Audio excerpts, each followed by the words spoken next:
Hello and welcome to Celtic Rumours TV, the Bawz and Bovril podcast, episode 82, Scottish Cup Derby review.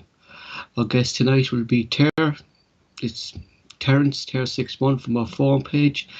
Welshie Boy might be joining us as well tonight on the podcast if we can get him online after. I think Mark Welshie Boy will be I think he'll be a well-oiled machine tonight, won't he? Exactly.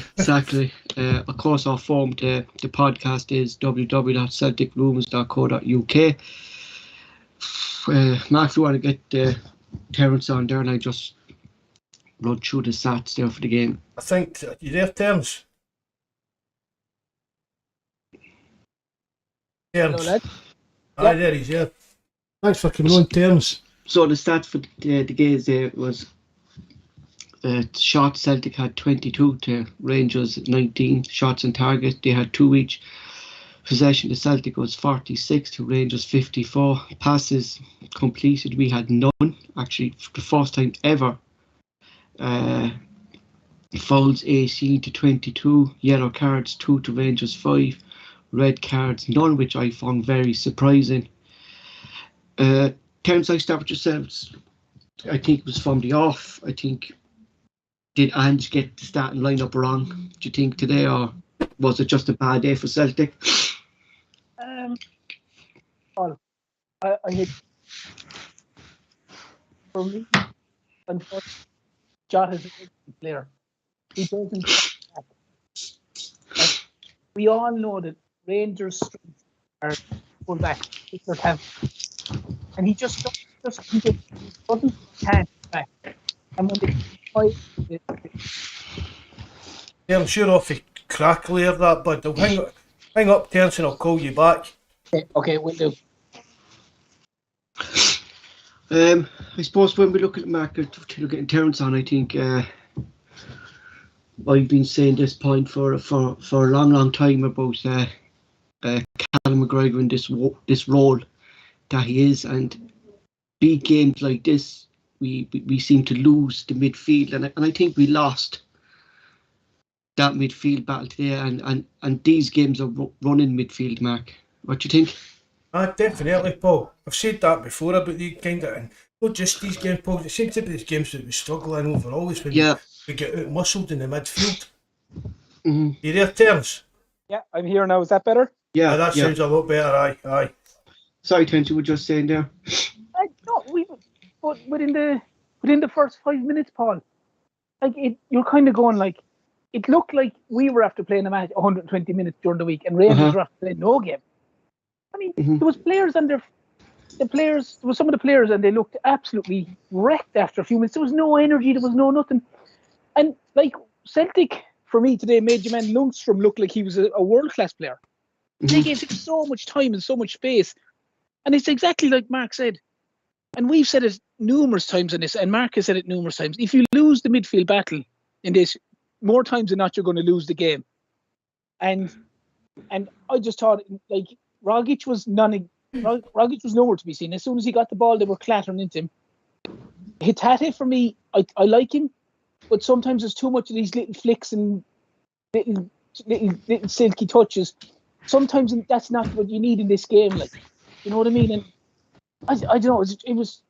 If you look at, I know it's two different sides, but if you look at the energy that was there 7 days ago against Ross County, that's the most shocking thing for me, Paul. And as soon as Rangers scored the equaliser, I couldn't see Celtic scoring a second.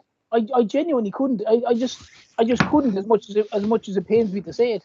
And the problem is, it's horrible to say it, but the better side won today. Unfortunately, Rangers were the better side for me. You know, I thought Celtic were very, very poor in a lot of positions and a lot of parts of the pitch, and it was really, really disappointing. But hopefully, it might give them a realization that, you know, the league still needs to be won. There's still games there. It's not over yet. And Celtic need to just knuckle down and concentrate, and it's vital that they get a win against Ross County now. Mark, do you want to come in there, and Terence? Yeah, I think I think there's a wee bit of maybe an overreaction where because we get beat today, we're going to end up kind of not winning the league. That no easily, but as we expected. It just nothing seemed to work. I mean, I say compared to the performance Rogic put in at Ibrox, Paul, terms compared to the day, it was night and day. That was the Rogic 3 or 4 years ago that everybody was constantly moaning about and getting on his back about. I thought maybe, I mean, even when O'Reilly came on, the guy that was marking Rogic, he done the exact same job on O'Reilly, but O'Reilly got a wee bit more of physicality about him and suited it better. But I thought Rogic was really disappointing. And but Terence is saying that we never seem to even like going. We're passing that we never seem to be able to build up a rhythm.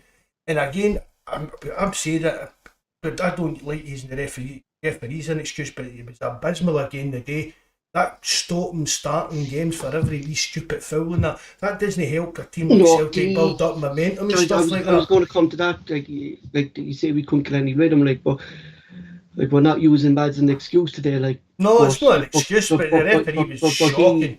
He did stop play when if there was any rhythm for Celtic, but some of the tackles by Old Firm FC, like Mark, there should have been red cards today, and that was to me the worst display I saw by a Scottish referee this year. It was shocking. They'll keep going on about we need to bring VAR into Scotland and that. If VAR was in Scotland today, they wouldn't have finished the game with 11 men. Mm-hmm. I mean, the one on the Hattie, as he was running away, was that Lundstrom that done that? Jack, that was a straight red card for me. Mm-hmm. And there was another one that, and I don't know who the co-commentator was. Somebody said it was that Chris Wilmington or whatever it is he's called. But something was going on about it. But he was he's just taking one for the team. But there's a difference between having a wee niggle at somebody and bringing them down. I kept getting back to the one where McGregor get booked for. But McGregor's just had a wee pull at the guy. But this was a flying tackle he's went in and nowhere near getting the ball for. That was a terrible, terrible tackle as well. That was your man Roof, wasn't it? He just basically just took him out. He was going. It was just a kick, like it was basically a kick. But on Maeda, wasn't it? It was Maeda running with the ball. Aye. Yeah. Well, I can't understand. McGregor got booked then for protesting, and that put McGregor in trouble then for the rest of the game. Then Terence, you know. Yeah. Look, we say it week in week out, Paul, how bad the refereeing is, but that's as bad a game as you'd see it. Ref.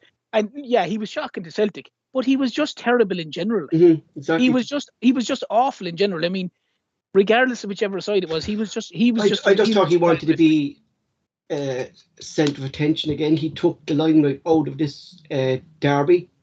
That seems to me that he was the main player in that derby today, and it just spoiled the whole game in general. Like this stop starting for both teams. I'm not just saying just because Celtic lost, but we've been stating this when we've won. You know that Bobby Madden is exactly. That's what I was going to say as well, Paul. See, if the game had went the other way today, the Rangers fans would have been up in arms about Bobby Madden's performance, but they won. You know what I mean? So as we said, this is no excuses, because we mention it all the time, Paul, about the quality and standards of refereeing in Scotland. Say it all the time, whether we win or lose, we've done it. Always have sat here and said the exact same things. And the day, just said, Paul, that's one of the worst refereeing performances I've seen in any game of football I've watched this season. It has been, Mark, and as you know, Mark, I watch a lot of leagues around football, and that performance today has to be one of the worst. Like I don't know how people can not be sent off for these tackles. These tackles were out to injure Celtic players. They just seem to take turns about it. It just wasn't, as you said, Mark, it was Lundstrom. It just wasn't Lundstrom. Like Goulson was going in for tackles there. I thought Tavernier was going in for tackles. The whole Rangers team were and they wasn't. And it's as Paul Sealant, once one of them get booked, it's like, right, that's me booked, it's your turn now to start, but that's the kind of way that looked as if it was going. And we've seen other teams coming and doing the same thing. That's what I'm going. That's why, like, I think Ange should have known compared to the last game the way Rangers started the last derby, right? They came out guns blazing. I think Ange should have known that, and that's why I think maybe. And I know you were saying there, Mark, that maybe Rogic, because of his last display and stuff like that, that this game would have suited Rogic, and that Cal McGregor shouldn't have been playing this. This should have been protection for our defence, and there wasn't. You know, like their midfield again won that game, and it's going back to what Terence is saying and what JFP was saying and what you've been saying, Mark, is we need to buy a midfielder like Lewis Ferguson thing. But why did we buy Idanucci when he's not getting the game? Or why did we buy this style player that Ange specifically brought in to play in this position? Do you know what I mean? When he's not getting the game, is he too light for these games as well? And was that a bad buy by Ange to bring him in? Yeah, well, I mean, I put a thing on the forum, Paul, about the last time Ange spoke about me. He said he's training well, he's looking fit. It's just because he was out injured and that, he's still trying to find his way up the pecking order, which is fair enough. When we spoke about it, if players are playing well, they don't deserve to be dropped. But no, it's not about dropping, though. It's not about dropping. Rotating. I know what you picking the right players for the right game. Do you get me? Like I would have thought for this type of physicality of a game, the best player on that bench would have been James McCarthy, because he'd be the one Celtic player, Mark, who would give a tackle like that to what they're giving to us. Well, that's it. I think on paper he's the ideal player to come in and do that job, but it's just not happening for him, isn't it? No. Like there's questions to why, and I didn't know if there was an injury to Beeson or what, but I didn't hear nothing. But Beeson wasn't even on the bench today. Like, is there an injury there, or? Well, if he's been injured, it's only happened over the last 2 days, Paul, because Ange said that everybody was fit apart from Giacomakis. He said that in his press conference, didn't he? No, like, will I am there saying that did I just slate Gucci? No, I slated Ange to why he isn't playing Gucci. Like, you know, like that's a John Kennedy decision, that one, probably, Paul. No, but I just find strange, Mark, when we're constantly saying it's the kind of missing thing that we're missing. We don't in a lot of games. Yeah, and this is the type of player, Terence, that Ange signed for this position. Like I've watched highlights of him, and I know what this lad does for teams, you know. And this is the player that Ange rectified that he needs, and I just can't understand. Like, fair enough, he's not starting, and if he's not match fit, he needs to be getting minutes to get match fit, Terence, don't he? Yeah, and that look, Paul, to be fair, any player that's on the bench should be able to play a part in the game. If you're not fit enough and you're on the bench, then you shouldn't be on the bench. Like you have to be able to come on and give 20 minutes or half an hour if you're on the bench. I don't care whether the manager says he's not fully up to speed. There's no point having a guy on the bench if that's the case, in my opinion. Now, like Rangers have clearly decided between the last game and here that they're going to put Jack and Lundstrom in there, and they're basically going to kick Lumps out of Celtic and see if Celtic can react it. And they just couldn't cope with it today. Celtic, they just couldn't cope with it at all. But I agree with you, Paul. Celtic need to, if Iraguchi is the man that Ange thinks, after 20 minutes, it was very clear that I can't remember one 50-50 ball we won. No. We lost every 50-50 challenge or a breaking ball. They were always first hit. They were always in the slide tackle. We were very slow to that. Whereas, like, if you look at that compared to, say, even the Derby game at Parkhead, we were the dominant team. We were winning every 50-50 ball. You know, we keep reiterating the same point. It's the midfield battle that wins this, and they won that again today. But if Ange is looking at that and seeing how bad Rogic was, because Rogic had a shocker. Yeah. He spent more time on the ground than he did on his feet looking for free kicks. But even kicks. at that, like, Terence, like, you go Rogic, like, I didn't see Rogic actually trying to get into the game, trying to look for the ball, trying to get into space to receive the ball. You know, I didn't see any of that from Rogic there, and not just Rogic, but any of our front players, because it's clear. And Mark said it, I said it, you said it. It's clear as day that Maeda cannot play down the centre. You know, we lose, and I can't understand why he actually didn't play Abada down the centre when Abada can actually play that position, Terence. Do you get me? Oh, and I had said that to you as well there the other Exactly, day. I had said they said that Abad is more of a centre forward and he's a right winger. yeah. So then play him down there, because I keep saying it. We all know their main strengths are the likes of Tavernier and obviously not necessarily Baricic, but certainly Tavernier. And Merida would have pinned Tavernier did. back. Do you know what I mean? He would have, yeah. He did, Paul, when they changed positions and He Kyogo pinned came back, and he yeah. went out to Tavernier didn't get forward. The only time Tavernier got forward is when Maeda went off, Forrest came on, and your man pinged a long ball. He was in acres of space. They couldn't get back to him, and they scored the equaliser as a result of it. Like it's not, with the greatest respect, it's not fucking rocket science. If I'm sitting here and we're sitting here and we can all see that, like, surely the guys, the management team should be able to see that. Like, I mean, they Celtic couldn't hold the ball up front at all. They couldn't hold. As soon as it was going up, it was coming straight back. And Maeda, in fairness to him, burst the gut. He blocked, he chased, he harried, he did everything he could.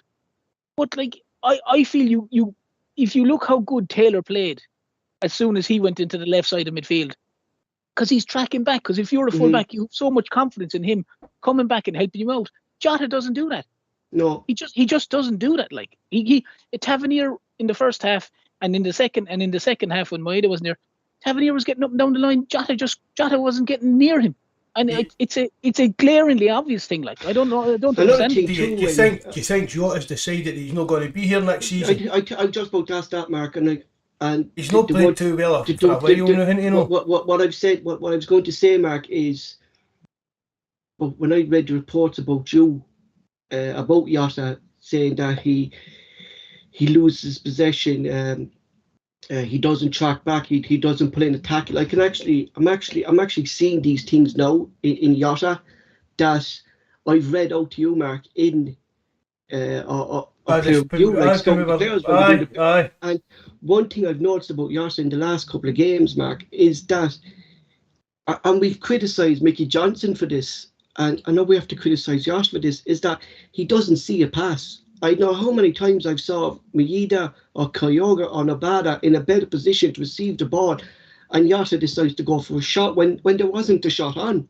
That was one of the things that every kind of report we read, Paul said that about him. His decision making was questionable. His decision making is poor. I mean, you can look at his stats. He's still. I mean, if his decision making was 100% on Paul or that, he wouldn't be Celtic.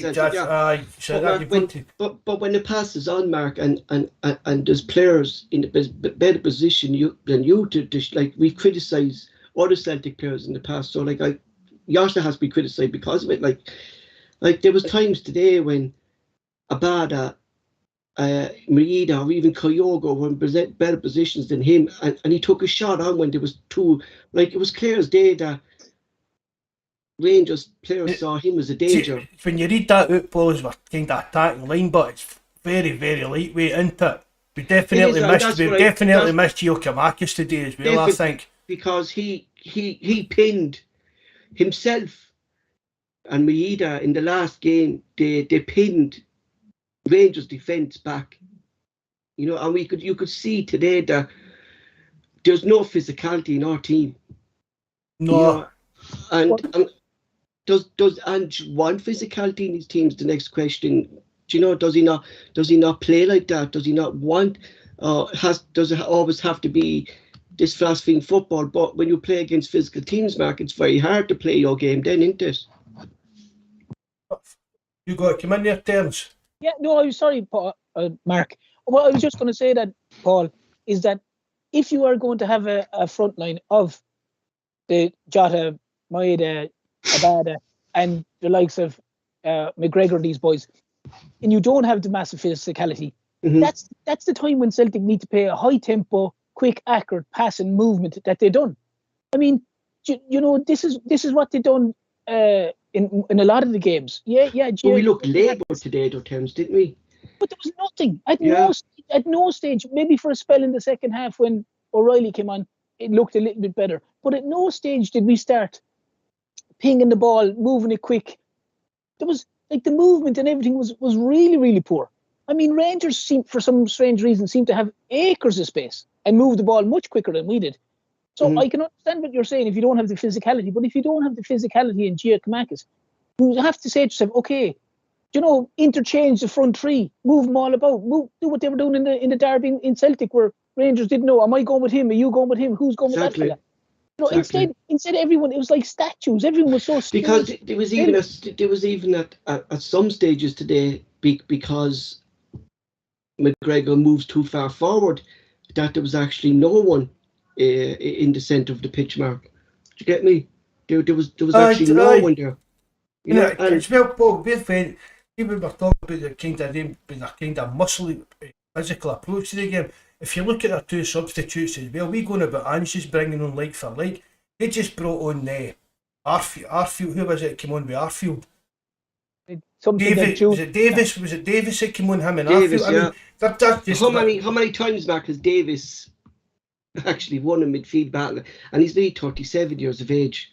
I know, aye. And that's what they've done. It's really embarrassing, like, isn't it? And that's actually when they kind of started really kind of dominating us, when it was Arfield. I mean, it was him that scored their first goal, obviously.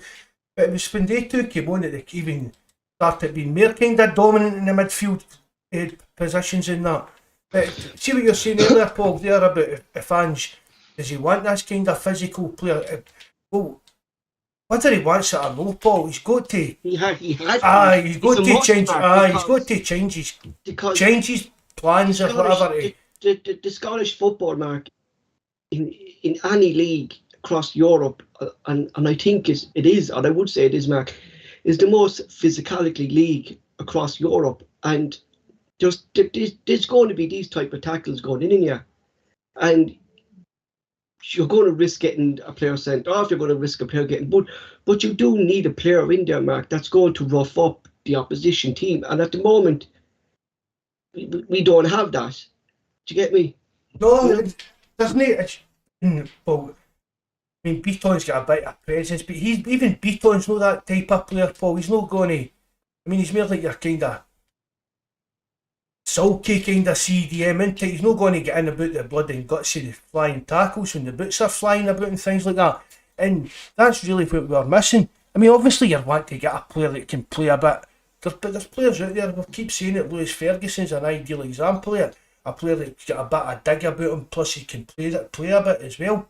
And it really is something that, and if we can see this, as Terence says, if we're sitting here and we can see this, and Broncos can see it, other managers from Europe and that will probably see it. It'll not be too long before it becomes like Brendan Rodgers' team, and all these other managers are sussing that out. Because that's what I'm going to say, Mark, like, come next season, teams could actually suss out the way Celtic play. Do you get me? Aye, because that's what happened with Rodgers, really, wasn't it? And Rodgers never tried to kind of tweak it in any way. He just stuck to his guns. And the last 18 months, a year, Rogic was Rodgers' time was a bit. It wasn't as good as it was at the start, because other managers had just started to suss it out, and he wasn't willing to change his principles for the sake of. But even at that, like, even outside that, though, like, we never really. Throughout the game, Terence looked like scoring. Like we created nothing today. No, we were, as I said, it was as poor a performance as I'd say, as probably back to Livingston when they last lost. I was just, the more you're watching it, the more you're waiting for. Okay, come on, let's get going here. And it was like Mark said, there was nothing, there was no movement, there was no nothing, everything looked so stagnant, like. And I don't know, Rangers looked so comfortable, and the longer, as I said, look, the free kick was a well worked free kick, and Greg Taylor took the goal well via a bit of deflection. But other than that, like, they had a keeper in there that doesn't play regularly for them, and I can't remember him having a shot to save, apart from obviously Greg Taylor's scores. But other than that, I can't remember him having a shot to save. Like, no, see if the Carter Vicker one who'd went in, Jenky, would have been a different story. Oh yeah, I think it was game over, Mark. Would have been game over if he scored. I think if he went 2-0, it would have been definitely game over. But fine margins, isn't it, when you break it down to that kind of thing. If that went in, it would have been, I think. But you can so hit the post as well, Mark. Do you know what I mean? But Mark, if you lose a game like that today, and you put in a performance, you'll go, Fair enough. Yeah, exactly. But there's a difference when you lose a game like that and you put in a performance like that. That's the goal. That's the goaling thing for me. If you get, I mean, it's like the way we've played in the last two games. It's if we'd went out there and put in that type of performance, we'd have won again. That's what bothers me. We didn't turn up today. And that's the strange thing. And going back to even a point that Paul said there about the way teams might suss it out next season. Make no bones about it. Come the next 5 or 6 games left, Rangers are going to play. Rangers are going to say this is the way we're going to play against Celtic, and make no doubt about it. Hearts are going to come the same way and be physical, because they're going to look at that and go, well, look, this seems to work. So I mean, what does he do, Terence? What does we weekend that's we need to keep winning the league now. But our next 2 games is Ross County and then we're playing them again. So what does that do for the next derby game? Well, you just need to shake this off and say that's done, but you need to go back and refocus, and you just need to go back and do what they do and do it well, because today's performance wasn't a performance that Celtic had put in for the majority of the season. Whatever the reasons behind it, God only knows, but they just weren't there today. But it's like Mark said there a few minutes ago. There needs to be a situation where if it's not working, you need a plan B.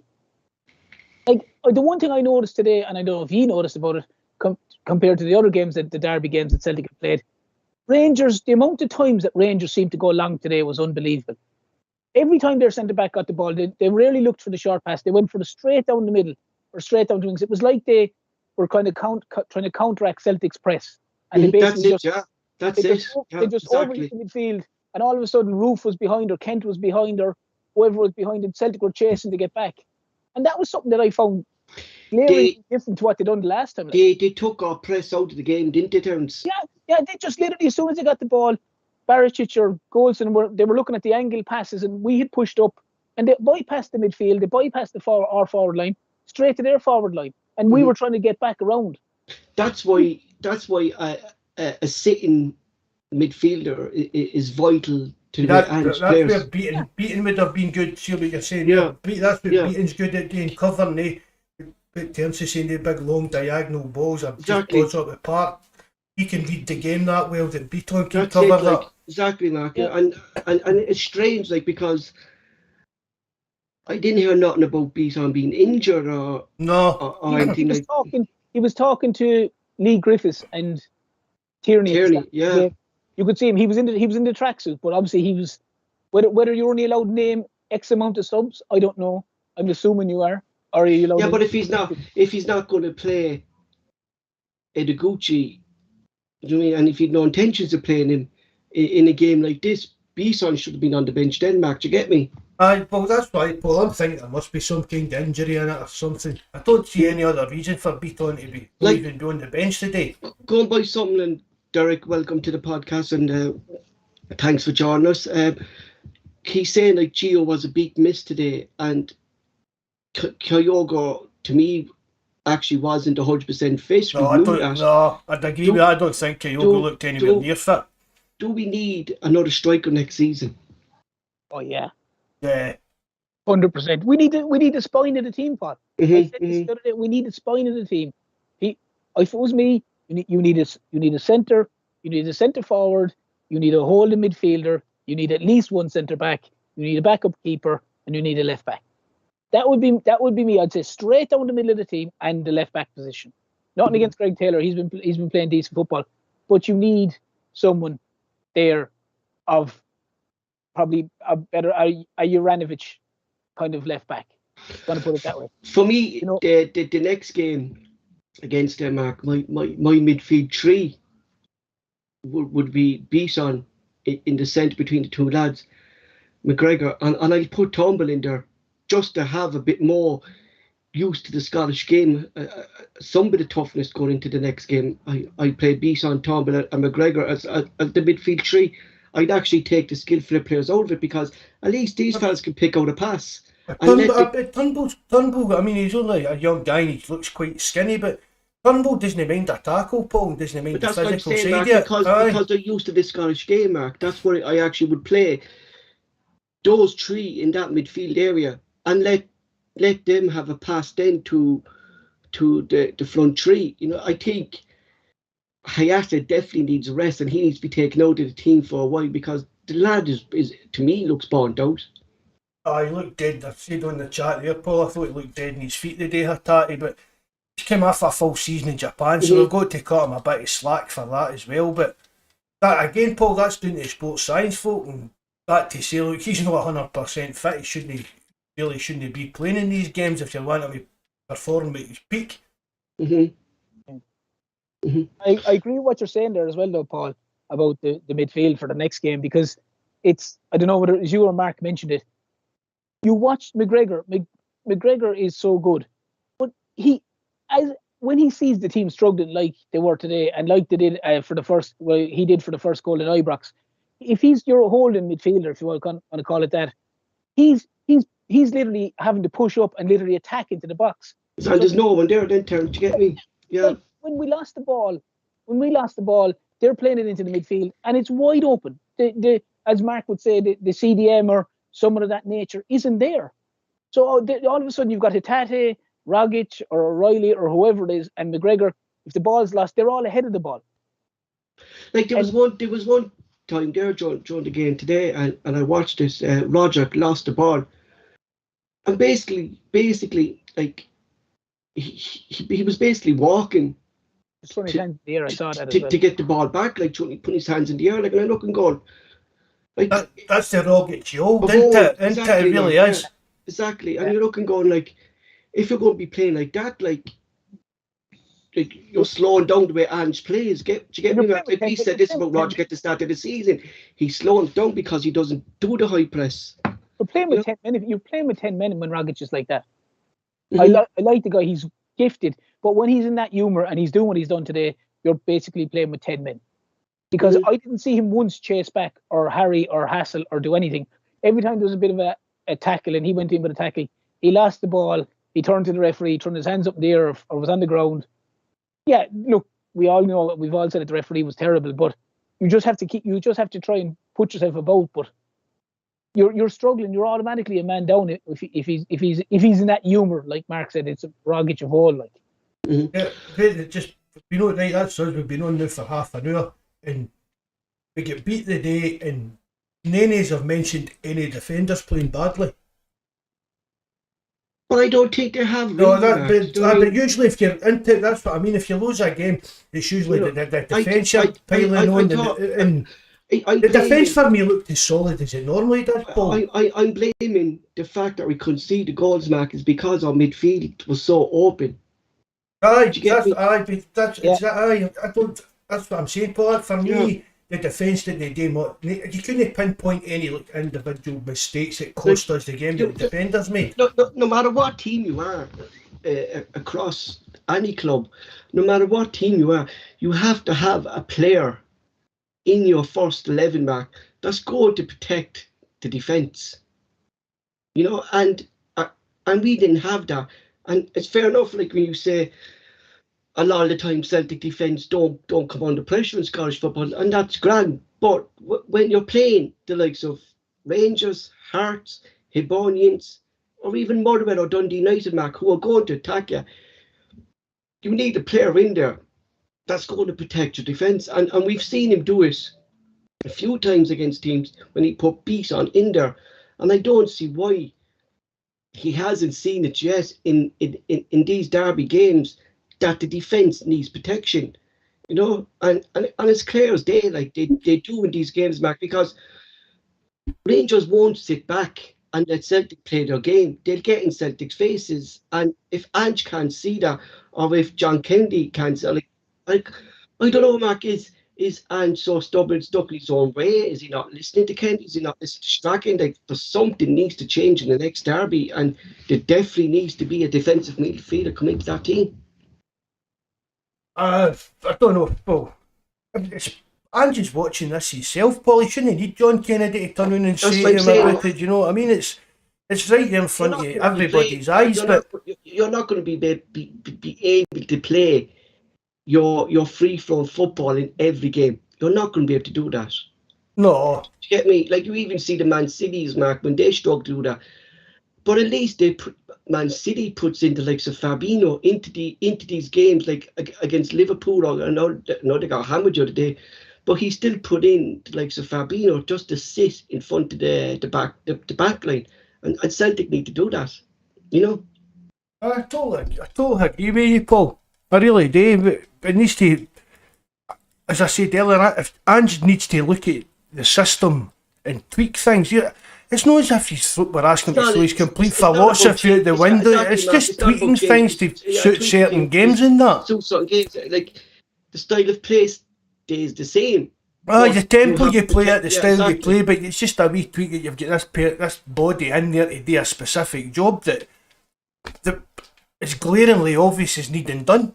But the players themselves, the defending needs to start from the front line, from the forward line. Exactly. There was zero. Like, if you look at the Derby match in Parkhead, every one of them pressed the Rangers and they were kicking the ball out. Their keeper was kicking the ball out. There was nothing of that. There was zero of that. But is that down to the fact then of all day long of putting? There was no pressure. No pressure on their fullbacks from the front line, and then there was coming through the midfield, and there was no pressure from the midfields. Like, as I said, they seemed to be Jack and your man Lundstrom seemed to have tons of space to do what they wanted, and then it was into the back line. And I thought, like what you're saying there, I thought the defence did well today. I thought the defence had a fine game, but the defence will only be good if they're getting help in front of them. The defending has to start from the very, very front, from the centre forward position, where when Celtic play well, you see the guys basically closing down, putting pressure on the full-backs, putting pressure on the centre-backs, the midfielders closing the midfielders. We didn't have any of that today. We just didn't have any of that today. And, and all of a sudden, if you're not defending from the front, you're not defending in the middle, you're going to put pressure on your defenders, your centre-backs, and your full-backs. And that's what we done today. Like, just going by the press, Mark, like, do you think that didn't work because media was down the middle and we didn't see any press coming from the likes of Rogic, Yossa and Abada? I thought those three today, Abada, Yossa and Rogic, were very, very poor today. And especially Yossa. And just going to something that you said, Mark, do you think he actually has decided he's not staying next season? I don't know. It's just he's for the boil for the last few weeks, maybe even a couple of months, really, into Jota. But the one out of them, Paul, right, Jota, Abada and Rogic, the biggest disappointment for me is Rogic, because he's got the experience in these games. Exactly. He knows what it's all about. And he should be expecting these type of games, Mark. Do you get me? This physicality and stuff like that. He's one of the most experienced players at the club, Paul. And as I said, why you should be playing the day when you see his first half performance in the last Derby game. As I said, Paul, in that wee pocket between the defence and midfield, Rangers couldn't live with him. Obviously, they went and put a man on him and man marked him today, but Rogic has dealt with that as well. He's usually get the wee flicks to get back away from his man and stuff like that. And even at one point in the day, the ball came to him, Paul, and he just kind of backed into the guy. He looked static today, Mark. Aye. Static. Like, he wasn't even moving to get into space. He wasn't getting the ball. He was more interested in falling on the floor than he was playing his game, and that's typical Rogic. You know what I mean? Like, if he gets a bad tackle, he goes into a shadow or something like that.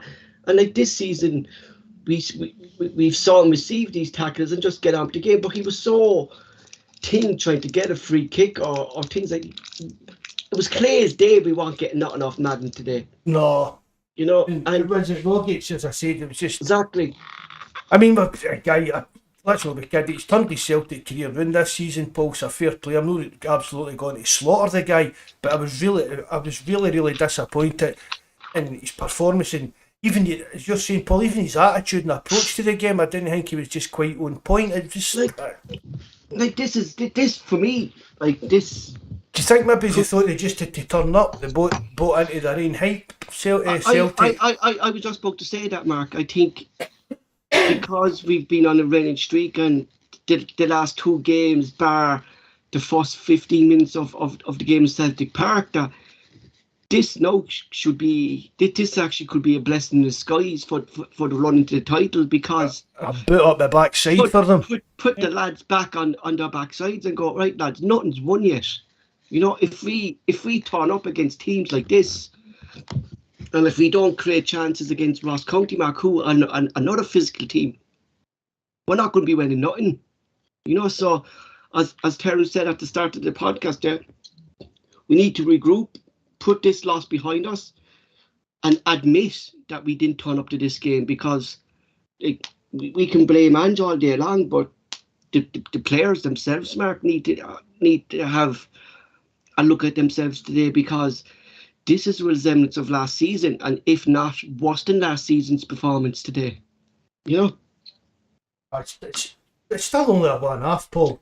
I know that, yeah, it's a one-off, Mark, but let's no press the panic. Let's no press the panic buttons. I'm not pressing the panic button, Mark. But when you look at the performance today, it's as bad, or if not as bad, as players not turn up last season.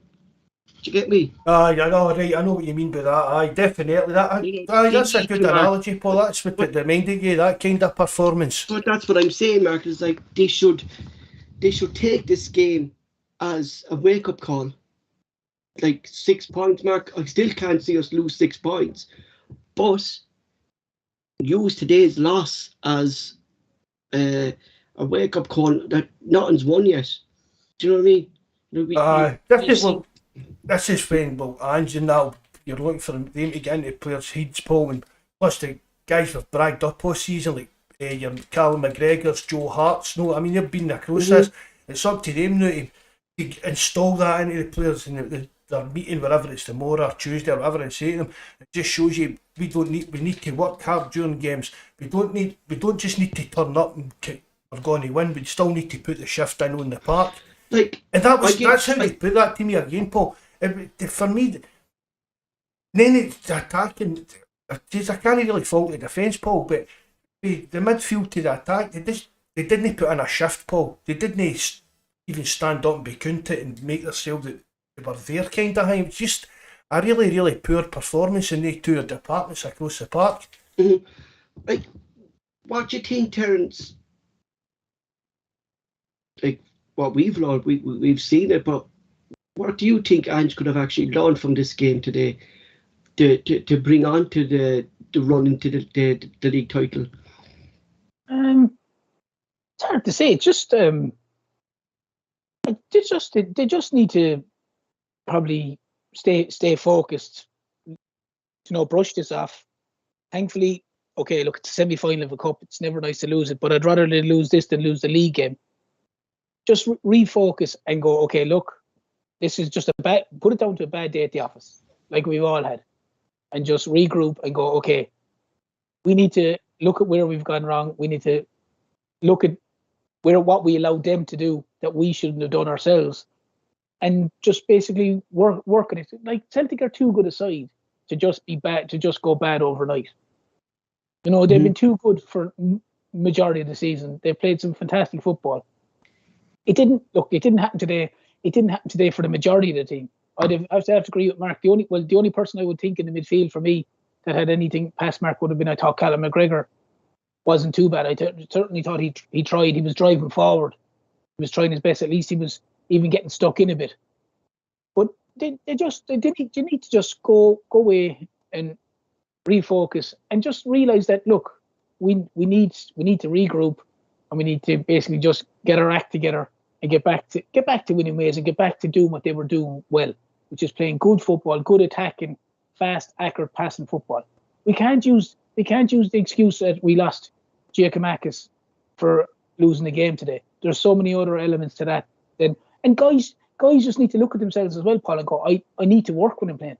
I need to work harder.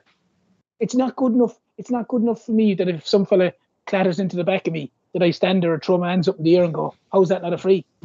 Exactly. This is stuff that you might see in under 10s. Like, you need to work hard, chase back. There was very little of that today. You play the whistle, Terence. Like, you taught that at a young age, Paul. You play the whistle.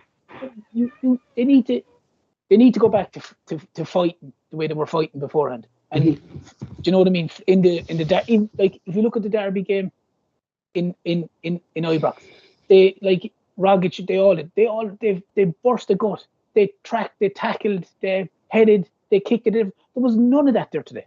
None of that there today. Very, very. Apart from the defence of McGregor, the rest of them were shadows of themselves. And look, they just need to get back on back to the training. Just forget about it and regroup and look for the Ross County game. Derek Murphy says after last season, would have a lot of you taking the cup in the bag, looking good for the league.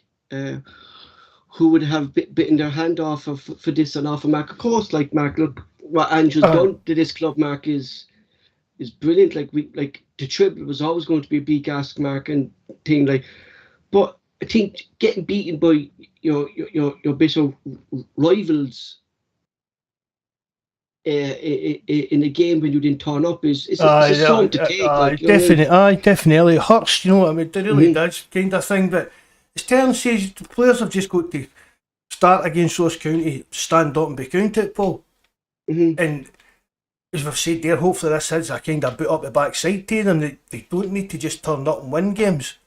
I think looking at the last few games and looking at the likes of St. Johnston and previous games when substitutes came on, for me, O'Reilly and Abada have to start, and Roderick and Yotta need to come out of that starting lineup, and Maida needs to be pushed back out to the right position, Mark, because he's lost in that, and I don't see, like, we've criticised Neil Lennon last season for playing players out of position, and it's clear as day, Mark, that Maida isn't an out striker. He doesn't play that position. No, he wants to run off the ball, Mark, or move, or do you know what I mean?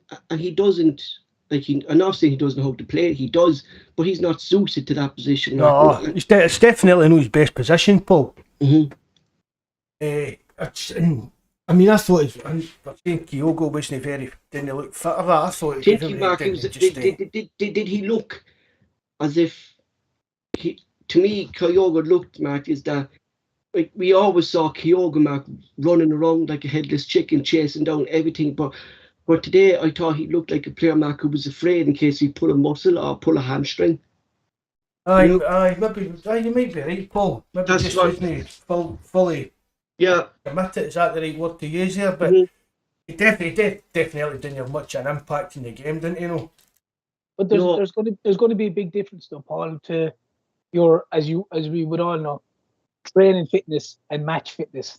You know, you can do all the training you want in the world, but until you physically play games and you get the fitness levels up, like that's the only thing. And these minutes in his legs are going to help him even more. But that's what I'm saying about Iliguchi, Terence. I mean, like, if Andrew's saying he's still not this match fit yet, or he still get, like, it's clear as day that he needs to be getting a few minutes in his legs.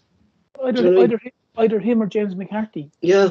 Paul, one of the two. It was glaringly obvious that one of the two of them needed to come on today, because McGregor was trying to push the team on. So as a result, he was trying to push it. He was pushing himself on, and he was going. And in games like away this, from his role, like. In games like this, Terence, you actually do need Cal McGregor in a more forward role. Do you get me? Yeah, but as I said, they had it today with Lundstrom and Jack, who they basically just set. Lundstrom just basically set in front of their back four. And when McGregor pushed forward, because he was trying to obviously get the game going, which is fully understandable. We were leaving space in that pocket of area, and they were exploiting it. They were like, when they got the ball, it was plumped into the area. We didn't have the holding midfielder, the CDM, and all of a sudden we were on the back foot. So I don't understand. I agree with Paul. I don't understand if Iraguchi and McCarthy are on the bench. If Beaton is not injured, why is he not on the bench? Because he's the one that Ange would have normally turned to. Exactly. Like, I mean, it's really, like. Has anything come out about Beaton, Paul? No, nothing, Mark. Like, and for me, Mark, is like, why are you putting James McCarthy and Gucci on the bench when you're not going to make him, not going to play him. Do you get me? If in that case, why not put none of them on the bench? And maybe, I know he hasn't featured for a long time, so why not put a Yesi on the bench who is an out-and-out striker and maybe could have got into position? Do you get me? I know, I mean, that's a good, right, we're all saying that his career's finished at Celtic and that, but if he's still at the club, why not throw him in when you're struggling, Paul? He's still our only Mark out-and-out striker at the club at the moment, because G. Marcus is injured, Kaigo was not fit, so you're looking at your squad, and yes, he's the only player who's actually fit to play that position. Do you get me? Aye, he's not getting a sniff yet. Not getting a sniff, because, like, would he have made a difference today? I don't know, because we weren't actually creating nothing, Mark. There was a few times when we did cross the ball into when Nevada put crosses in and Yasser put crosses in, but because we had no out-and-out striker, Mark, there was no one in a forward position. Like, do you remember when Yasser put the cross in there and it just went beyond the back post? Like, that was a ball that was a ball where a striker like a Yesi or G. Marcus was screaming out for. Even Paul, I don't know whether he was fit or not, but even young Kenny. Exactly. Even like it's not going to be any worse than what's already when do you know what I mean? If you're struggling for fit strikers, is it? If a young lad and he's been scoring goals, why not at least have him there? Okay, like it's not going to be any different. Like it's worth putting him in, because if you're going to be whipping crosses into the box and you have no out-and-out striker in there, their two guys centre backs are going to clean up all day. Like, you're not going to if you're not going to use McCarthy and Iraguchi, you're not going to use these guys. Put guys on the bench. I don't care if the guy is 19 or 20 or 18, but if you think that young lad is going to make a difference, or that young lad's going to make a difference, put him on the bench. Put him on the bench and say, I might need you for 20 minutes.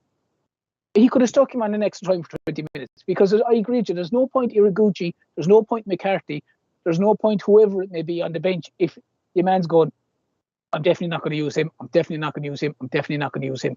That's a little bit like, I don't know, that's a little bit like the Lennon scenario of old, where you'd just putting bodies on the bench just to fill the bench. Now, I'm not saying Ange is anything like the Lennon, but you know, it was glaringly obvious that we were struggling in midfield, and I think even James McCarthy could have surely played 45 minutes. He's played it already this season or longer, and allowed McGregor to go that little bit further. That game was crying out for. That game was crying out for James McCarthy today to come in and give a tackle, and then put like this roughness into the Rangers team. Didn't you get me, Mark?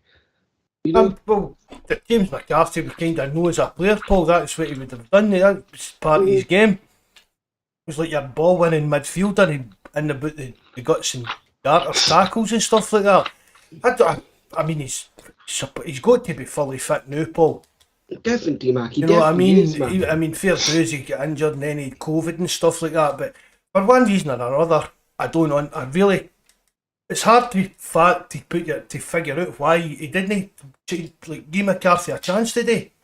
He couldn't have done any worse than it was on the park. Look, like it's clear again, and this isn't the first game. Like we've saw it in Europe, we've saw it against Hearts, we saw it against Dundee United, Mark, when Fuchs was playing with Dundee United. If teams have a sitting midfielder in their teams, Celtic lose the midfield, like, and needs to actually start playing a midfielder who's just going to sit there, who's just going to do nothing and just sit there. Add a bit of aggression and physicality into it. And also, I think, for me, I think Radisson needs to play the next derby as well, because he actually does bring a bit of physical. And we actually saw today, Mark, he can actually play in the left as well. I know. So I maybe wouldn't start him in the left right enough, Paul. No, still a bit dodgy, like, but I was saying the defence played well. I thought Juranovic had a bit of I kind of seemed to get caught up at. Kent ran him again today, Mark. He doesn't seem to be able to But he's not getting help, though, lads. He's not getting help from the wingers. The wingers aren't tracking back. Like. Yeah, but is that not coming down to the likes of a bad hand logic then? You know what I mean? But when the Riley came on, then there's protection there. Then turns into it is, yeah, and it is. But like those guys needs the fullbacks need protection as well. Because if you've got Kent or whoever is running, and you've got Tavernier or Barisic, whatever is coming down the same side. Like if you're the fullback, you don't know whether to stick or twist. And if your winger, whether it's Abada or Jota or whoever, isn't coming back, you know what I mean? You're always going to be in the back foot. The whole point of the way Ange plays with this inverted fullbacks, right, is that they push forward. So realistically, that's why the sitting player is so vital to Ange's system, is that he doesn't go forward. He actually slips back and he covers that space that's left between our wing backs. Do you get me? You know, and there was too many times today, like you said, Terence, that they bypassed our press and it left our wings exposed because it was basically Starfelt and Vickers who were actually there. And the space was just wide open. Do you know what I mean? Like we're gifting them too much space the way Ange plays, and the reason we're gifting Ange them too much space is because there's no sitting midfielder, and I know how many times I'm going to say it. Like it's vital that Ange sees he needs a sitting midfielder for his system.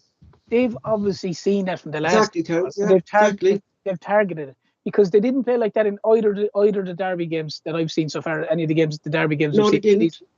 And they've obviously targeted that. As soon as they got it, we went pressing, long ball, left or right. Oh, and all of a sudden there was space there because they know McGregor's a brilliant player, but they know McGregor isn't your sitting midfielder, your guy who's going to sit in front of the back four. And to be fair, like he's not a tackler either, Terence. Do you know what I mean? And I know he did try today, but he's not really that type of player. I don't like McGregor doing that role at all, Paul. He's always, for me, he's always walking a yellow card tightrope. I can't remember the last game really McGregor didn't get booked. I've said that to you before, Paul. He's always good for a booking, McGregor. Mm-hmm. But the more he plays in that role, Mark, the more he is going to get booked.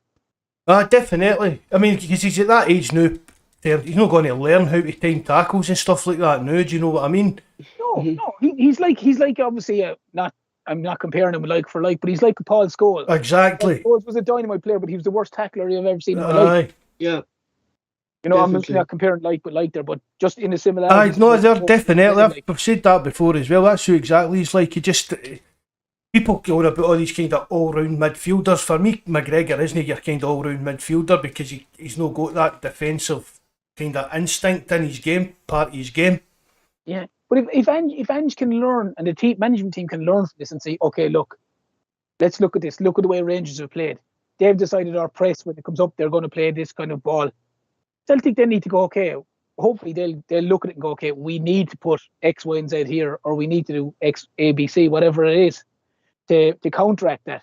Because if we go, touch wood, we beat Ross County. But God forbid, if we didn't get a result against Ross County, we drop points, and then we're playing them. They're going to play the exact same way. They're going to do the exact same thing because they've got results. They've got a result doing it.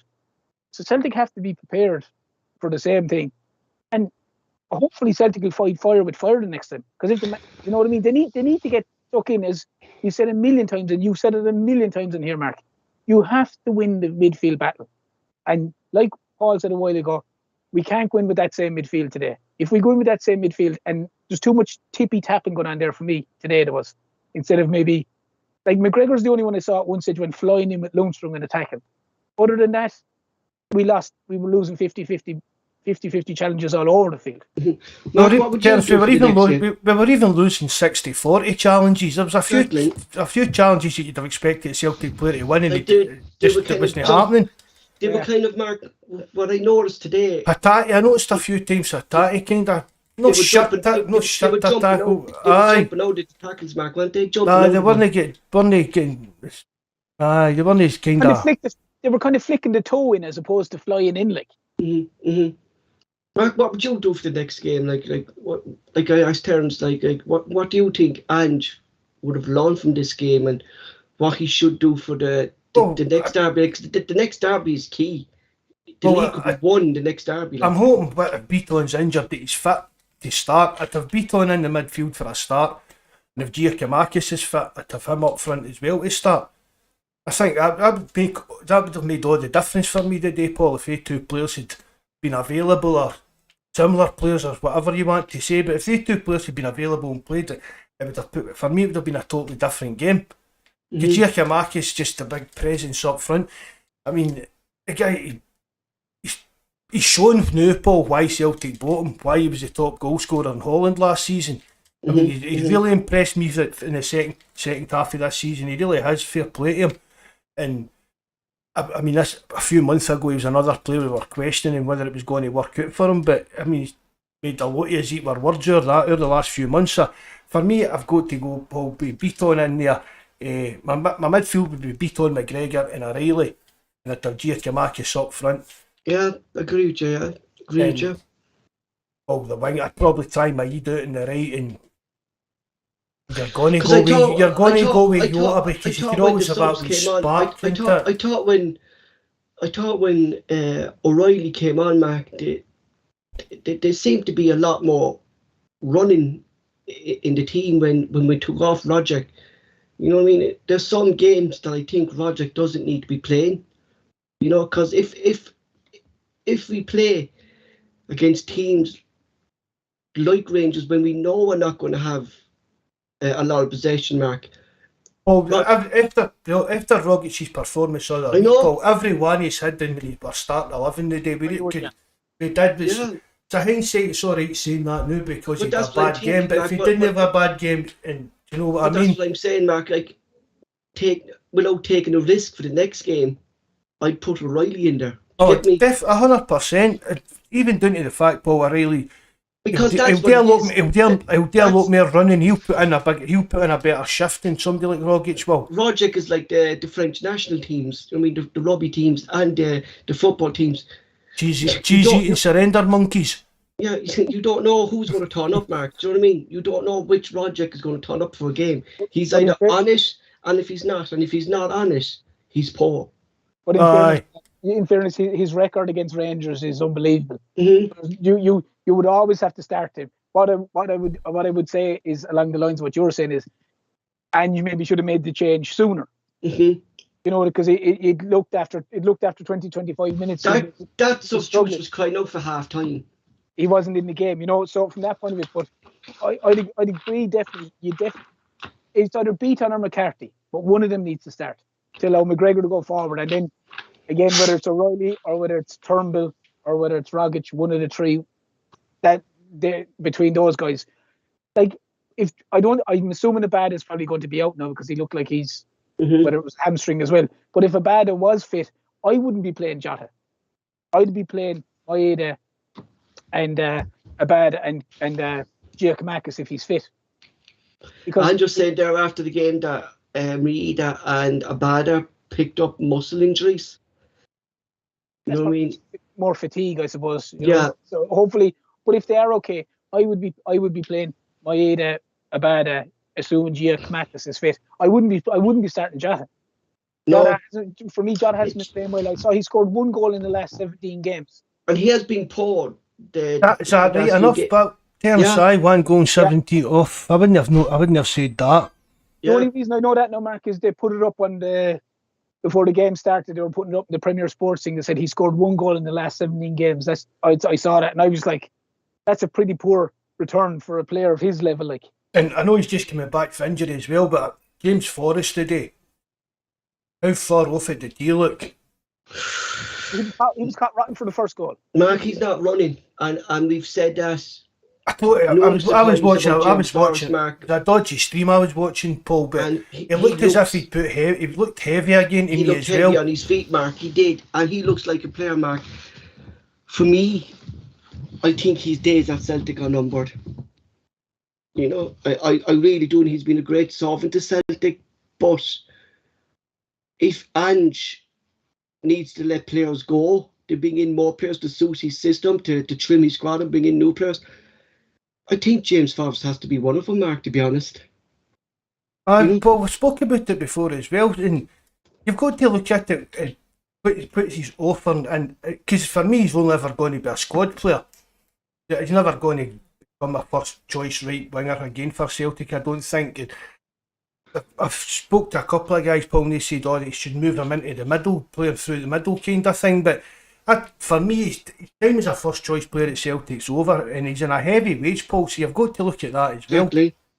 And I don't imagine there'd be any great offers for Forrest for teams down in England, but we could probably get a few million for him at least, and it might be better for all concerned if he did maybe move on. But he's only involved in one in 5 games if he comes on. That's all he is. You know, so it's you would hope for a lot more from a fella like James Forrest who's been there for so long. But he looks like a player who's actually put on weight, Terence, don't he? Oh, he does, yeah. He looks like he's had a couple of cheeseburgers, all right, to be fair to him.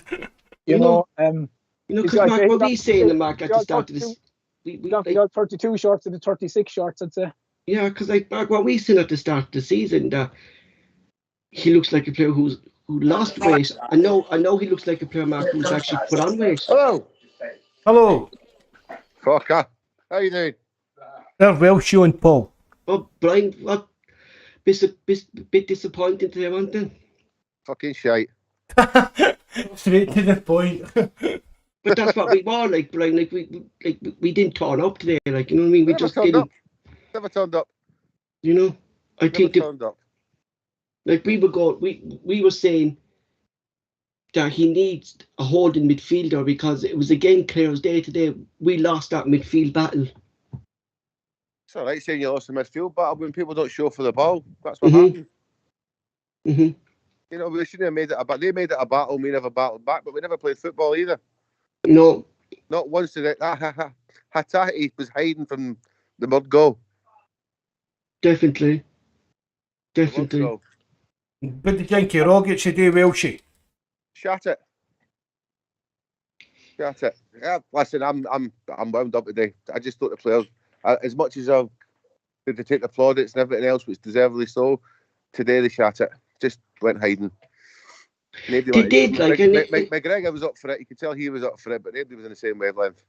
But Bassey had Rogic all over him. But that's like always, Mark. It looks like that, Mark. When teams go in for tackle with us, like we hide away then, like, don't we? Like there's no, and you can clearly see it again. There's no physicality in the team, like, I mean, and that's the biggest worry, I think, for me. You know, apart from it in the defence, Paul, there's no physical players in any other department in the set in the attack or in the midfield. No, but a game of football becomes a battle if you let the other team do that. Exactly. Like I thought, Welchie, today that like our defence were the best of the lot on that pitch today. Like, you couldn't fault our defence today. I thought Starfelt had a blinder. Starfelt was different class. You know, he won everything. Aye, that's it. We said earlier on, Welshie, it's a weird one that we've lost a game, especially against them. We're sitting here and we're talking about the attack and the midfield's not done, and there was no real howlers or mistakes for any of the defence, really. No, we lost the game in midfield because we weren't dominant. They were, they won the second Bawz, they won the third Bawz. We didn't. There was nothing coming from back to front because the midfield were non-existent. What would you do for the next game against them, Brian? It's not about personality. It's just attitude. Play football against them, you beat them. It's just, don't know. Just my opinion. I just think the team we've had a bad day at the office. It just happens to be a semi-final against them. So it does happen, but I don't think these players won't turn up again. O'Reilly has to start next game. Definitely. I think it's got to be that. They terms that O'Reilly needs to start. Yeah. Oh, definitely. But it's like Brian said there. If you look at the team that played in the derby when they battered them, majority of those players all played when they battered Rangers at Parkhead. They bullied them, they bossed them, they got in their faces from the word go. But we played football against them, Terence. We played football against them. We never bullied them. We played football. They could do matches. No, but we pressed them from the word go, right? We were in their faces. We never gave them a minute's peace in Parkhead. Whereas today we just stood after them and we let them do what they wanted. There was no pressing whatsoever from the midfield up to the front, apart from McGregor. There was nothing. They were just coasting through. They let Lundstrom look like he was a fucking world-class player. Like. The amount of space he had was unbelievable. Like. No one near him. And I agree with you about Hatate. Hatate was doing, as I said to the boys, there was too many of these little tappy, flicky things. Instead of, in these games, you need to get the ball down, you need to play, and you need to have the courage to look for the ball as well. You need to have the courage to say, I want the ball, I want to turn, I want to drive at them. But there was a lot of guys found wanting today, like a lot of guys. I agree with that. Turns out the whole fact with the midfield is when the ball comes to you, there was no slowing the play down, there was no trying to look for passes, nothing. It was just literally gearing the ball back constantly and they came at us. Yeah. Very poor. Like, I can't, Mark, the thing that gets me is how we can't turn up the games and not play the way Ange wants us to play. You know, because going back to what Brian is saying and what Terence is saying, if we play our game, we play them off the pitch, but it just didn't. It's a weird one. I mean, and it happened so many times this season when we just didn't play our own game. Do you know what I mean? We were very, very slow today. You know. I mean, it's fair dues us sitting here talking about Ange should do this, Ange should do that, but the players. She's saying again, the players need to turn up and do that. Put in their effort, and as I said earlier, put in a shift. 2 men in the day just didn't actually put in the shift to earn their wages, kind of thing. The last time when we played like this was what Terence was saying was against Livingston, and Ange came out and said, "This is not the way I want to play. Like we don't play this way."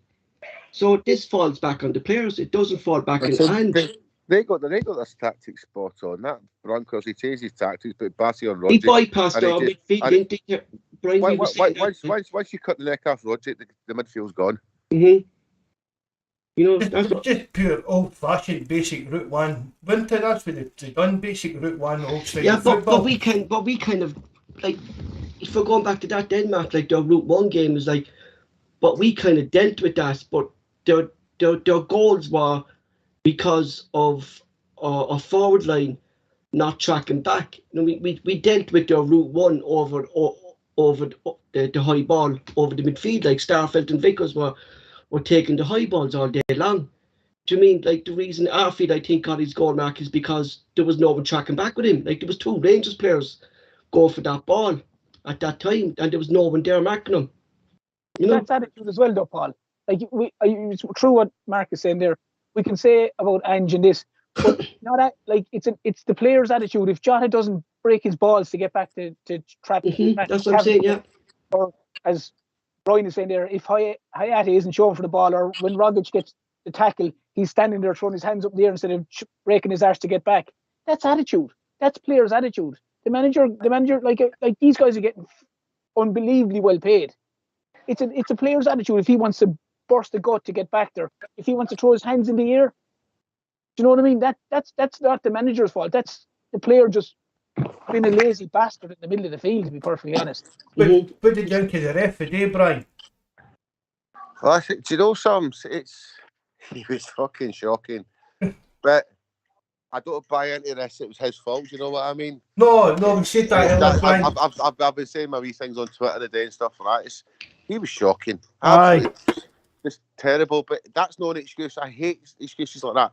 There's no excuse. No, we said that earlier, but we always say that when we're using an excuse. Even with Celtic win, we come out and say that ref had a bit. We were poor today, there's no doubt about it. There's no doubt about that, but the ref, that was a poor performance. Those decisions today, Mark, like that was the worst for both teams, not just Celtic, for both teams. And I think if Rangers had lost it, they would have came out and criticised. Aye, that's the difference, aye. But what I'd like to see, Mark, is for some Rangers supporters or someone in the Rangers football come out and say that Bobby Madden's performance there as a referee. There's no going to do that. Consistent, to be fair, though, weren't they? Well, depends where. But that's what's our level of consistency. Mm-hmm. But I mean, you've been on it before, Brian. We spoke about the refs in Scotland and that. It's not just this isn't sour grapes. It's the refereeing standards across the board. And later on in the month when we've got Jonas on, he'll give his take on this. I don't imagine Jonas will, do you know what I mean? If you're Dundee United fans. That one when Bassey jumped to the holding when he scored the goal. Why is he no booked? Say that again, Brian. You know, just take away the tackles and stuff like that. See, once they scored the goal and he jumps out the holding onto the fans, why is he no booked? Or even... that's a point as well. I never even noticed that at the time. Going by that, the rules of the game are that if you block the keeper from kicking out the ball like Longstrong did, that's a bookable offence. And Bobby Madden didn't book Longstrong for that. That's in the rules of the game. I got sent off. It was all over Roger. He pulls him back. He gives a free kick to them. Aye, I know that was another one. Just bizarre. Just stupid. Is that the right to start, right? It's like Mark. Celtic trying to get the rhythm going for all these wee niggly fouls that the ref seem to stop the game for. Do you know what I actually think it is? Is that the Scottish referees don't know the rules of the game. It probably is, Paul. You know, and that's the honest truth. Like, you know what I mean? Even Michael Stewart slated as well. What, Brian? The honest truth is they're all hun bastards. You know, Michael Stewart slated him as well. Michael Stewart said it was absolutely appalling standard of refereeing.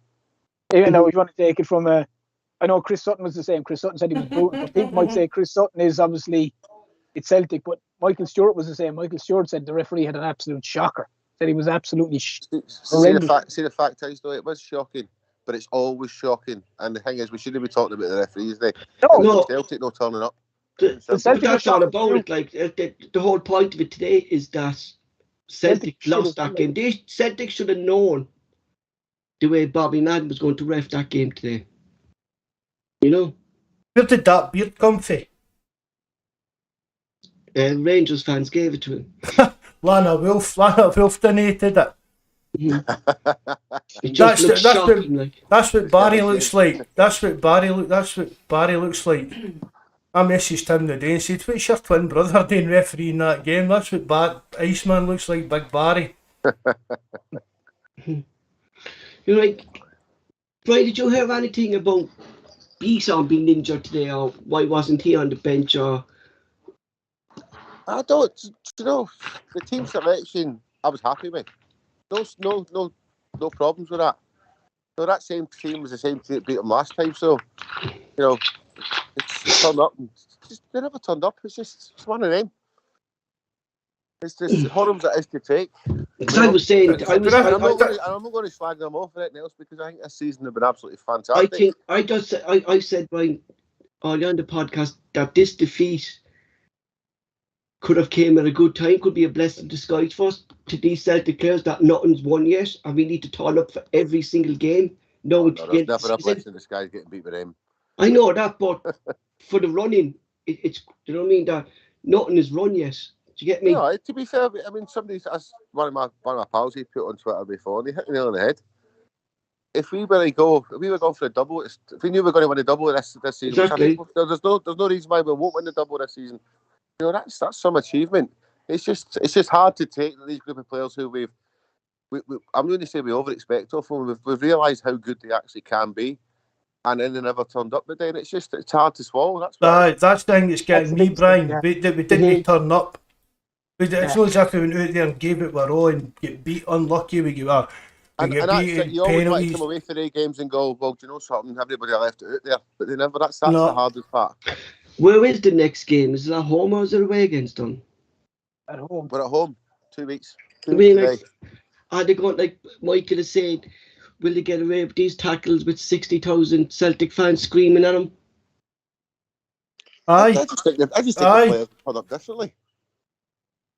You know, it's like the game at Celtic Park against them last time. Came out the blocks and went straight at them. You know, I just think today's a one-off. Look at these boys are players and look at the way we played all season. It's a bad day at the office. That's the way I'm looking at it, King. Brian. It's unfortunate. Normally you see 1 or 2 players have a bad day. The team had a bad day. You know, it's... Mm-hmm. It's just the fact that it's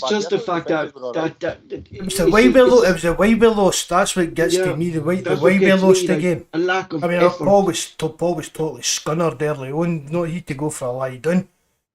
You know what I mean? It was, and if I'd a cat, I'd have kicked it. But we've just seen if the team turns up and gives everything, it's totally different. But for the way it's hard to fathom. Sorry, Mark. It's hard to fathom that you can put in a performance, albeit against St. Johnson last week like that, and then turn up this week and put in that performance. You know, it's you know, you're going, what the fuck? Especially against a team that's played 120 minutes during the week, Terence. Exactly. Yeah, but it looked like it was the other way around. I know, I don't know. Here's one thing we thought we'd never say at this stage of the season. We missed the big man up front. Definitely. Marcus, we said that earlier on. He sets the tone. You know, I think it's clear as day that Mida doesn't like playing that centre striker's role. It's clear as day that he doesn't like it. And Giamarcus was a big loss today, and Kyogo just didn't look match ready at all today. I think he looked afraid of pulling a hamstring or pulling a muscle. Expectation as well. Mm-hmm. You know, he's not that better in period. He was just thrown straight back in, wasn't he? Mm-hmm. Guys, Terence said earlier there's a difference between being fit and being kind of match fit, like match sharpness and that kind of thing. Which again, I mean, Ange was in the press and that saying every time he turned round the training, Kyogo was in his face, making sure that he could see that he was there and he was fit and raring to go. He could have got a wee bit of game time in the build up to this, do you know what I mean? The other thing as well is, though, Mark, you look at players like Kyogo and Maeda especially, they rely on the midfielders. Exactly. You know, and if your midfielders exactly, he just gets stuck in. He's a completely different animal up there. Do you know what I mean? It's totally different. That's exactly because if your midfielders aren't providing these players with service, they're not going to be, and that's what our tackles didn't get today. They got no passes or lack of movement from the likes of Roderick. Like Cal McGregor looked like the only one, Mark, who was trying to pick out something, but Hayasis needs a rest. Roderick needs to come out. But he's taking Hatate off at 60 minutes in most games lately, and he left him on for so long today. And it was plain to see he needed to change. He was the one that needed changing. Not to say that the player that would come on would make a difference, but there needed a change. Hatate should have come off 60, 70 minutes. Mm-hmm. Well, do you think Ange is making his substitute so, Brian, a little bit too late to make impact in games? No, not fairness. I mean, look, apart from the Hatate, banging on a bit, but you look at that today, and he's bringing O'Reilly on, you know, and he's bringing Kyogo, and you look at our subs bench just now, and you're like, that'll do. It just never happened. Mm-hmm. You know, you're bringing Turnbull on with 8 minutes to go in extra time, whereas normally Turnbull would be either first team in the team sheet or he'd be definitely on early doors second half. But you're no actually the strength in the squad at the minutes, I think, is great. It just never happened today. Just one of them. Just want to thank Rod there for joining us on the podcast tonight. He's saying, Mark, that we expect, and it's going through what we're saying throughout the podcast today, is that we expected the way Bobby Madden would have left that game today, and everyone expected that. But it's what Brian is saying, it's what Terence is saying, it's what you were saying. Celtic just didn't turn up today. Do you mean it was a bad day at the office? Hopefully it doesn't continue for the rest of the season, and they just put this game behind us. And I think the experience now comes in from senior players like we have in the squad, like Joe Hart, Cal McGregor, Vickers. He's been at big clubs. I mean, this is when experienced players need to step up now and regroup the squad, don't it? If it's not, you can even blame it on Bottles. You know, this is the same group of players that went to Ibrox and beat them 2-1 and got stuck right into them. You know, it's just, to me, it's a bad day. That's the way I'm trying to look at it, Wilshire. But that's when the experienced players, Brian, need to come in and just regroup, put this game behind us and regroup for the running. That's it. Just dust yourself down and get back in the horse, as they say. That's the old saying. Hit the reset button. I'll tell you, I'd rather be lost today than lose to them in the league game. There's something I want to ask you here. Would you agree with that, Paul? What's that, Mark? Sorry? Terence, Brian. I'd rather have lost today than lose to them in the league. But that's what I'm saying. Yeah, at the end of the day, in 2 weeks' time, we win. We beat them 2 weeks' time. We win the league. It's as Like, simple as that. And we forget about the day, isn't it? It's crucial, right? Like, looking to the way we were in the summer, all right? The league was always our main focus, and anything other than the league was a bonus, all right? But Ange to do the double, because the league was near focus this season for me. But that's what I'm saying, yeah. The league's come into focus, and now it's ours to take. It's ours to take, but that's what I'm saying, right? See, in the beginning of the season, the league was our main focus. That was the main thing we left that, Brian. To get... I'd have said that this season was about building and hopefully get something decent in the cups. Exactly. It's actually flipped the other way around this season. You know, and what was I going to say? I've lost what I was going to say. Sorry, Bob. Brian saying he was expecting it to be a season of rebuilding and wasn't expecting it to be as good as we are, Paul. That's what I'm saying. Like to where we are now, Mark, and the way we played under Ange, it's hard to criticise the team. Especially winning the League Cup, I think, was a big thing as well. The first trophy of the season. Yeah. We'd got the worst start of a season in 27 years or something. Yeah, I got it. And stuff. And things like that, and then we won the first trophy of the season. We thought, well, this is a bit of a surprise here, and then we started pegging away at the league, and then we went top of the league, and we thought, I'm as guilty. Games undefeated. I'm as guilty as anybody. I was a bit carried away in that. Do you know what I mean? I just thought the treble was a stick on this season. To be honest with you, I said that to Paul. I always thought the treble was on, but it's not to be. But I'm totally and absolutely delighted where we are, Paul, considering where we were in the summer and where we thought we would be at this time of the year. Mm-hmm. I think as well is if we had all said at the start of the season that if we were in touching distance of them come January, we'd all have been delighted that we were still in with a chance of winning the league in January, considering the rebuild. So considering that we're 6 points ahead with 5 games to go. Maybe so you say, Ted, we consider the start of the season, the first few games. Oh yeah, like losing 3 out of the first 6, losing first 3 away games. If you said that if we had said that we were still in touching distance of Rangers come January, after January, I know I'd have been delighted going, well, we're still there, we're still with a fighting chance. As I said, we've got a cup in the bag and 6 points ahead, 5 games to go. Do you know, that title part of the game against Motherwell, we'll forget about this game. Oh yeah, look, it's like my hair, it's gone. It's not coming back. The one thing I want to ask you, right, is that they're playing in the Europa League semi-final, and they want the Celtic game rescheduled for them, so they have a good run-in for a rested period for things. Now, have Celtic any say in this game being scheduled, or is it probably down to the Scottish FA? Scottish FA, but you can't because it takes away the integrity, doesn't it? No, I'm all it's not the Scottish FA, it's SPFL. Yeah. Aye. But isn't that the Bovril game, no? Things like that, but only if it's consistent. As a league, they should be supporting. If the shoe was on the other foot, we'd want the same thing. I've got nothing against them requesting that, but whether it happens, consistency in the decisions. But that didn't happen when they go to Manchester. I mean, the league finished on a Thursday night that year when they went to Manchester. Yeah, it did. So it has happened before, and it was them that done it back then. To be honest, I can't remember what happened when we went to Seville. But it didn't happen. It didn't happen then. No, it didn't happen then, Mark, because we played Rangers in between that game. Yeah, we played Rangers in between those games. You know. I was just reading about the internet over the last couple of days when it's come up. I saw that it had happened when they went to Manchester. So there is previous for it, but we see as well. She's saying there are other teams in Europe. Their leagues they try to accommodate these clubs, but we can't. If that's going to be part of it, it's maybe got to be made something part of the rules. You get what I mean? Klopp's banging on about doing here constantly, isn't he? In the English league, he's always going on about it. But it's at what point does it? You've got a consistency.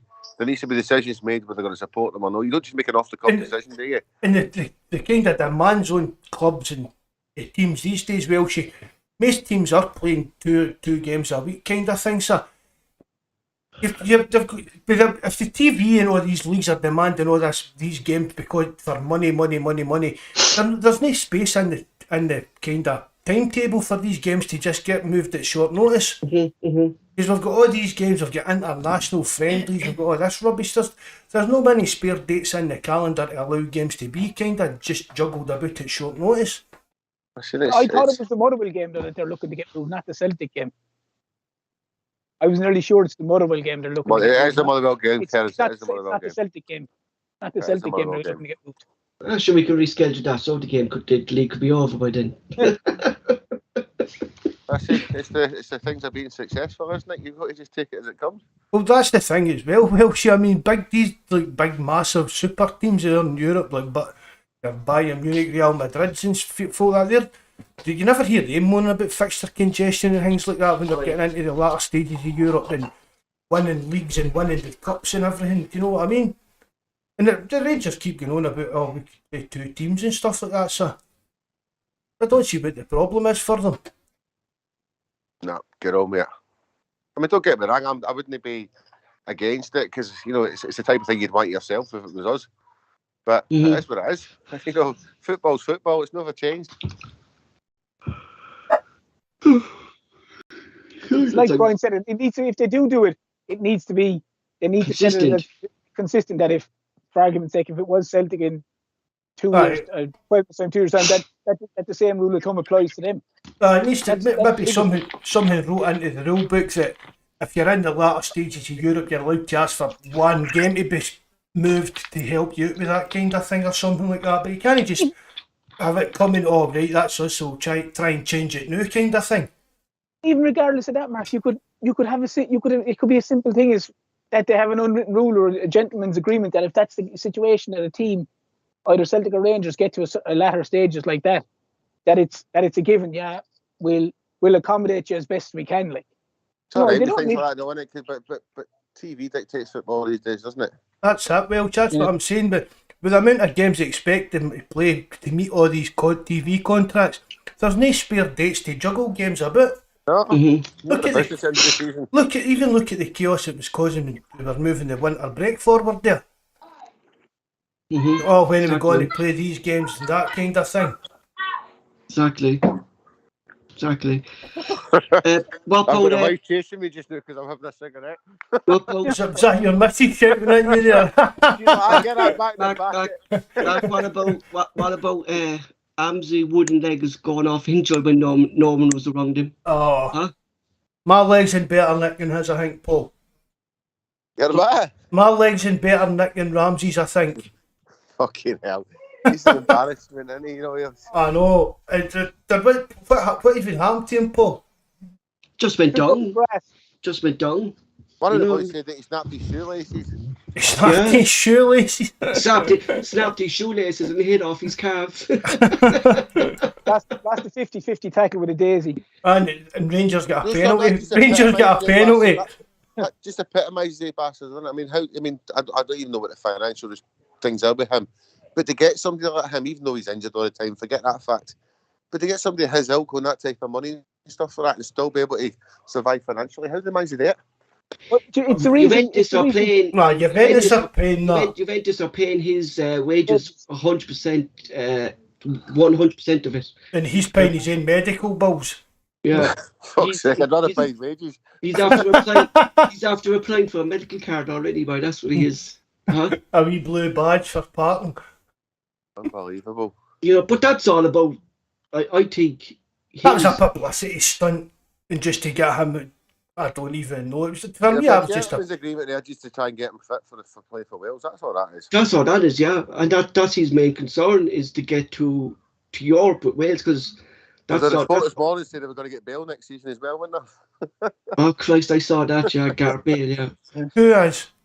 The You're joking. Who's that? That's not that. No way in the world will they get Gareth Bale. No, I know. And to what the best thing was, Mark, I heard about it, that he's in their wage category. For God's sake. That's what I said. I saw it on one of their banter on Twitter that Gareth Bale is on White will be coming next season, and he's within their wage structure. And I'm looking, going, what wage structure? You want if Gareth Bale came to you, you're 100% going bankrupt. Gareth Bale could afford to buy them. Aye. I'm not. I mean, it really could. Gareth Bale has got enough money in the bank that he could buy them. I think Gareth Bale will retire after next season. And take up golf professionally. Yeah, that's all he's been doing for the last few years. His career. He had a fucking haircut as well. The state of him. What was that, Ter? Want to get a fucking haircut as well. The state. Yeah, with fucking man buns, man. I'd slap somebody with one of them. To be fair, though, there's nothing wrong with Gareth Bale's hair. My hair is not far off Gareth Bale's. There's nothing wrong with that. Have you got a man bun? I don't have a man bun. I don't wear no man bun. That doesn't say too much about you. I know. You know the Cork as well in the hurling today as well. Sure. That was expected, Terence, wasn't this? That was expected. Terence, drive down to Cork, and if you see somebody with a man bun, just knock them down. It'll be Paul. I've no man bun. What are you talking about Gareth Bale's hair? Because I said he's a nice head of hair. Was that on your list tonight, Paul? He's got a nice head of hair. When you're sitting watching the telly, Paul, do you do that wee love heart hang across to Veronica and that? What's that? Sorry, say that again. Say that again there. When you're sitting watching the telly with Veronica, do you do that wee kind of heart thing, your hand in that, like Gareth Bale did when he scored? I turns around to her and I says, voila, because I'm worth this. And he flicks the hair as well. And I flick it. I'm like David Chinola back in the day. Mickey Flanagan. You're just jealous, man. You're just jealous. That's fucking just because Celtic lose doesn't give you the right to mock my hair. You're just on here talking about because Gareth Bale got there's a wee defence strategy going on there, Paul, isn't there? I find he'd a hair. I do have a fine head of hair, boy. I do have a fine head of hair. Jesus Christ. Anything else, lads, before we move on, or we call it a night? Because I think it's been a bad day at the office for Celtic today. Let's don't be downhearted. It's been a good season. Just one of them games. Do you know what? It's fair cheer not being on here right enough as well after the day we had. Do you know what though? I can take Celtic losing to any team. I just cannot take Celtic losing to them. I can't take losing the way we played. Exactly. That's what bugs me. That's what bugs me, Brian. Yeah. The same thing, Brian. If they had put in a performance and last, you'd go fair enough. But when so many players go hiding and they don't put in a performance, that's what gets you pissed off. If you battle like mad, you lose. If you battle like mad, you fight for everything, and it just isn't it's not your day. You go fair enough. When some of the you look at the way they were applauding in the pitch today, the boys with the flares and everything else, it was all geared up for them. Up for them. The fans have been let down today, but they've gave us so much this season, and hopefully there's going to be more. So, as you said earlier, Welshie, dust yourself down, go again. If we beat them the next derby, this is forgot about. And see if the day after when we go and win the league. We'll forget about this. Nobody will not sit and moan about mind that time they beat us in the cup and that. No, that's it. At the end of the day, we can. It's not making excuses anything else, but the league's a be all and end all. That's what it's all about. Especially this season with the Champions League, the carrot at the end of it. That's it. They've done us a right good turn as well. So here we go. Mark, I read actually, sorry Delford, just before we go, I think it was Stubbsy and he's on, there was questions about if they do win the Europa League, they actually will go into the group stages, right? Stop talking shite now. No, I'm not. They actually go into the group stages, but the 40 million prize actually still goes to Celtic for winning the league as champions of Scotland. So it's not the prize money doesn't be split. No, that's just the TV money, Paul. Yeah, the TV money will get split. The Scottish allocation of TV money would get split two ways, but the actual money for getting into that is just the same for the two teams. Same for two teams, yeah. So, The TV pool, I think it is, they call it in UEFA kind of lingo, the TV pool.